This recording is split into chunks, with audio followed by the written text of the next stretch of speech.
makinis, masarap ikis. Good morning! Sexy Mega na po ang inyong kasama ngayong beautiful Monday morning. Oh my God, mga B! Eto na nga sinasabi ko, kumurap lang tayo ng very, very light. Ayun, Lunes na ulit. Kanina talaga pagising ko, sabi ko, eto na yon. Eto na naman. Lunes na naman. Ganun talaga, B. Tayo mga alipin ng salapi. Hay, kahit anong araw pa yan, lalaban. Kaya naman mga B, good morning. And yes, galaw-galaw na po tayo. Opo, bawal po ang babagal-bagal, bawal ang tatamad-tamad. Kung gumising ka ngayong umaga, na ang pakiramdam, pagod agad.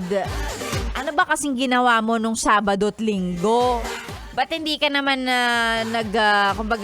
nag-secure ng sapat na tulog para sa sarili mo? Di ayan ngayon, tingnan mo itsura mo.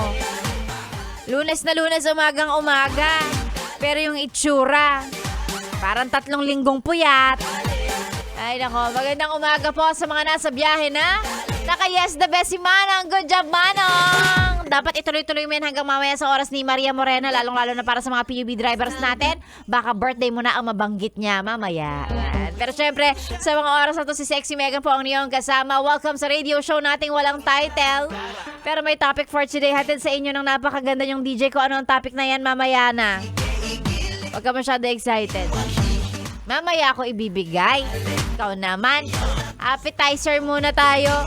Pampagising ngayong Monday morning para sa mga pa-shoutout na hindi mababasa.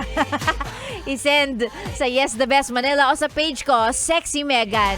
Opo, ako na po ulit ito ang inyong kasama hanggang mamayang alas 9 sa stasyong nakakayang, nakaka-fresh 101.1.